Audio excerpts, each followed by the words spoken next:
हे भोपळ्याचे घारगे बघा ना, किती मस्त टम्म फुगलेले आहेत आणि चवीलाही खूप भारी लागतात आणि 2 ते 3 दिवस आरामात टिकतात. तुम्हाला कुठेतरी प्रवासाला जायचं आहे, तर तुम्ही हे घारगे बनवून नेऊ शकता.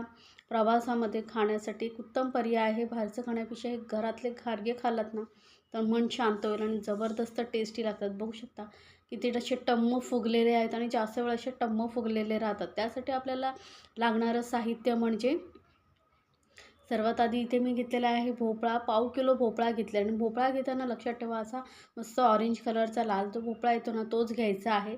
वरचं साल काढून खालचं साल आणि वरचा जो गर असतो तो काढून टाकलेला स्वच्छ धुवून घ्यायचा आहे.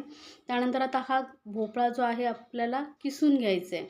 तर एखादी मोठी किसणी किंवा असे किसणीवरती आपण हा भोपळा किसून घ्यायचा. किसून घेतल्यामुळे काय होतं, भोपळा व्यवस्थित शिजतो. तुम्हाला आवडत असेल तर मग तुम्ही डायरेक्ट याला अख्खा भोपळाही कुकरमध्ये शिजवून घेऊ शकता. पण असंही किसून घेतल्यामुळे भोपळ्याचे घारगे छान होतात आणि त्याच्याने छोटे छोटे कण असे घारग्यामध्ये राहतात ना, मस्त लागतात. तर हा बघा भोपळा मी किसून घेतलेला आहे. आता हा बघा भोपळ्याचा कलर बघू शकता किती सुंदर आहे. तर तुम्ही सफेद भोपळा घेतलात ना, तर तो व्यवस्थित कलरही दिसत नाही आणि भोपळा चवीलाही कमी फिका असतो, त्यामुळे घारगेही चवीला छान लागत नाही. त्यामुळे असा मस्त ऑरेंज कलरचा असा पिवळा असा भोपळा घ्यायचा आहे. भोपळ्याचा किस आता आपण एका कढईमध्ये घालून घेऊया. गॅसवरती कढई ठेवली आहे, त्यामध्ये हा जो पूर्ण भोपळ्याचा किस आहे मी घालून घेतलेला आहे. आता हा साधारण 2 कप एवढा भोपळ्याचा किस आहे, त्यामध्ये मी घालते इथे अर्धा कप गूळ. तर इथे अर्धा कप 2 कप म्हणजे पाव किलो भोपळ्यासाठी बस होतो. किंवा तुम्ही जर गोडाचं प्रमाण तुम्हाला कमी आवडत असेल तर कमी घालू शकता किंवा जास्तही घालू शकता. पण हे एकदम जास्त गोडही होत नाही आणि एकदम फिक्केही होतात. मध्यम असे आपले हे घारगे तयार होतात. आता हा गूळ घातल्यानंतर आपल्याला गॅस एकदम मंद वरती ठेवायची आहे, कमी ठेवायची आणि हा गूळ आणि भोपळ्याचा किस जो आहे व्यवस्थित मिक्स करून घ्यायचा आहे. कारण भोपळ्याला स्वतःचंही पाणी सुटतं. पण थोडंसं पाव कपपेक्षा थोडंसं पाणी आपण घातलेलं आहे, जास्त घालायचं नाही बरं का. आणि हा भोपळा आणि गूळ यांचं पाणी व्यवस्थित मग सुटतं. थोडंसं पाणी घातलं की भोपळा छान शिजतो, त्यामुळे जास्त पाणी न घालता फक्त थोडंसं पाणी घालायचं आणि आता हा भोपळा आपल्याला झाकून शिजवून घ्यायचा आहे. 4-5 मिनटामध्ये भोपळा चांगला शिजला जातो, जास्त वेळ लागत नाही किसून घेतलेल्यामुळे शिजण्यासाठी. आता आपण चेक करूया. तर बघा गुळालाही छान असं पाणी सुटलेलं आहे आणि भोपळ्यालाही, त्यामुळे जास्त पाणी न वापरता आपण हा भोपळा चांगला शिजवून घेतलेला आहे. तुम्हाला असं वाटतं आहे की भोपळा नाही शिजला आहे, तर थोडंसं पाणी तुम्ही घालू शकता अजूनही. पण हा भोपळा एवढा मस्त शिजलेला आहे. आता काढून घेऊया आपण एका परातीमध्ये. हा भोपळ्याचा किस जो आहे पूर्णपणे मी काढून घेते. तुम्ही डायरेक्ट ही सांगितल्याप्रमाणे कुकरमध्ये शिजवू शकता, पण असं केल्यामुळे ही छान आपले घागरगे तयार होतात. तर हा बघा पूर्ण जो आहे भोपळ्याचा किस आपण परातीमध्ये काढून घेतलेला. आता हा खूप गरम आहे, तर थोडंसं हलकासं असं पसरवून ठेवूया, म्हणजे काय होईल थोडा थंड होईल. थोडासा हलकासा थंड झाल्यानंतर यामध्ये मी घालते वेलची पावडर. वेलची साखरेमध्ये वाटून घेतलेली आहे थोडी. त्यानंतर थोडीशीच घालते मीठ, जास्त मीठ नाही घालायचं, पण गोडाच्या पदार्थामध्ये थोडंसं मीठ घातला ना की चवीला छान लागतं. तर हे सर्व मिक्स करून घ्यायचं आहे आपल्याला, म्हणजे मीठ आणि वेलची पावडर व्यवस्थित लागेल. हे बघा छान असं मिक्स करून घेतल्यानंतर आता ना यामध्ये आपल्याला घालायचं आहे पीठ. तर आता हा गरम गरम असतानाच यामध्ये आपण घालणार आहोत पीठ. तर इथे मी 1 कप गव्हाचं पीठ घेतलेलं आहे. आता आणि 1 कप यामध्ये मी घालते तांदळाचं पीठ. बारीक जो भाकरीसाठी वगैरे आपण तांदळाचं पीठ वापरतो ना, तेच घेतलेलं आहे. किंवा तुम्ही फक्त गव्हाच्या पिठाचेही बनवू शकता किंवा फक्त तांदळाच्या पिठाचेही बनवू शकता. पण गव्हाचं आणि तांदळाचं पीठ घातल्यामुळे काय होतं, घारगे मस्त असे तांदळाच्या पिठामुळे खुसखुशीत होतात आणि मस्त लागतात चवीलाही. तर तुमच्या आवडीवरती आहे, तुम्ही फक्त गव्हाच्या पिठापासूनही बनवू शकता. याआधीही माझ्या चॅनलवरती घारगेची रेसिपी आहे, जी मी फक्त गव्हाच्या पिठापासून बनवलेली होती, तीही तुम्ही पाहू शकता. तर हे पीठ छान असं मळून घ्यायचं आहे. थोडं गरम असल्यामुळे हाताला थोडं गरम लागतं. हलकं हलकं मिक्स करत मळत घ्यायचं आहे. आता हे ना थोडंसं पीठ मला पातळ वाटतं आहे, त्यामुळे मी काय करणार आहे, यामध्ये थोडंसं घालते गव्हाचं पीठ. पाव कप एवढं घेतलेलं आहे. थोडंसं घालूया, जर गरज लागली तर घालत जायचं आहे आणि मिक्स करायचं आहे. आणि याला आपल्याला थोडंसं असं घट्टसर मळून घ्यायचं आहे. जास्तही घट्ट नाही, जास्तही पातळ नाही, असं मिडियम असं आपण हे पीठ मळून घेणार आहोत. तर बघा हलक्या हाताने मस्त असं पीठ हे मी मळून घेतलेलं आहे.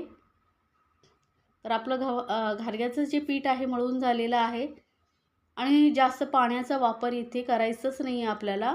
जेवढं पीठ यामध्ये मावेल ना तेवढंच पीठ घालून आपल्याला हे घारगे बनवायचे असतात.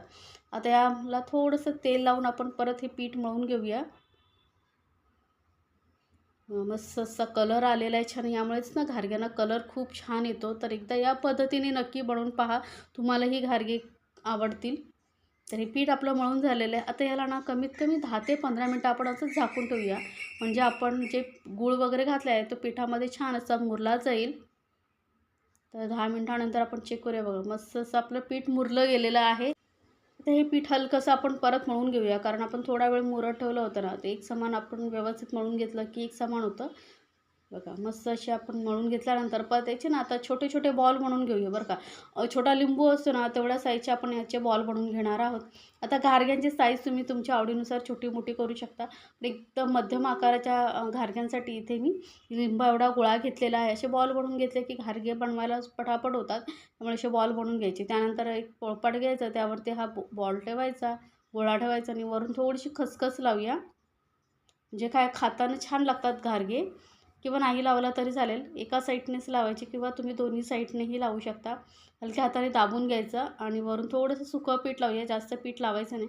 हलकंसं सुकं पीठ लावून आपण हे घारगे आता लाटून घेऊया. तर बघा जास्त पातळ करायचं नाही, जास्त मोठेही ठेवायचे नाही आहेत. तर मी दाखवते तुम्हाला साईज आहे. हलकं असं लाटून घेतलेलं आहे.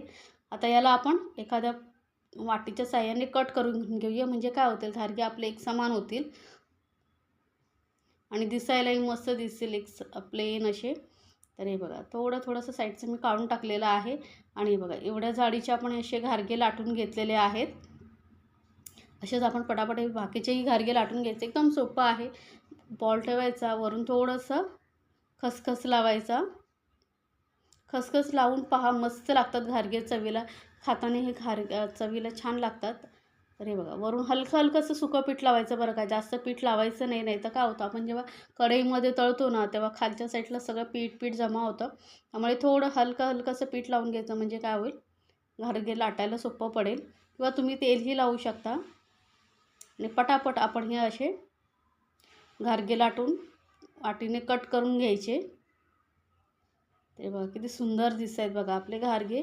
तर याच पद्धतीने मी बाकीचेही घारगे लाटून घेते. थोडे घारगे लाटून घ्यायचे आणि मग तळायला घ्यायचं. तर तेल चांगलं तापलेलं आहे मस्त असं. त्यानंतर हे घारगे तेलामध्ये सोडायचे आणि मीडियम गॅसवरती आपण हे मस्त अशी एका साईडने व्यवस्थित तळून होईपर्यंत तळल्यानंतर दुसऱ्या साईडने तळायचे आहेत. तोपर्यंत ह्याला अजिबात हात लावायचं नाही. जसे जसे हे तळले जातात ना तसे छान असे फुलत जातात, टम्म फुगतात. बघू शकता मस्त असा फुगायला लागलेला आहे घारगा. आता याला पलटून दुसऱ्या साईडने तळून घेऊया, कारण यामध्ये गूळ घातला आहे ना तर लगेच याचा कलर डार्क होतो. त्यामुळेच मीडियमपेक्षा थोडीशी कमी ठेवला तरी चालेल गॅस आणि मस्त असे तळून घ्यायचे. म्हणजे आतपर्यंत व्यवस्थित तळले जातील घारगे. तर बघू शकता कलर किती सुंदर आलेला आहे आणि असे टम्म फुगलेले आपले घारगे तयार होतात. तर दोन्ही साईडने बघा मस्त कलर आलेला आहे. आता घारगे काढून घेऊया. खसखस लावल्यामुळे बघू शकता किती सुंदर दिसत आहेत. हे बघा तसंच तुम्ही घारगा टाकाल ना आपोआप तो मस्त असा टम्म फुगला जातात. सर्व घारगे असे टम्म फुगलेले तुमचे होतील. तर या पद्धतीने नक्की बनवून पहा आणि मला सांगायला विसरू नका बरं का तुम्हाला ही रेसिपी कशी वाटली. अशा छान छान रेसिपीसाठी आपल्या चॅनलला सबस्क्राईब जरूर करा. सोबतच बेल आयकॉनवरती नक्की क्लिक करा. म्हणजे काय होईल माझ्या नवीन रेसिपीची नोटिफिकेशन लगेचच तुमच्यापर्यंत पोहोचेल. तर हे असे आपले टम्म फुगलेले घारगे झाले आहेत तयार. पटापट मी तळून घेते. तर हे घारगे बघा आपले तयार झालेले आहेत. किती छान दिसतात आणि जराही तेलकट होत नाही बरं का. तर एकदा नक्की बनवा आणि मला सांगायला विसरू नका तुम्हाला ही घारग्यांची रेसिपी कशी वाटली.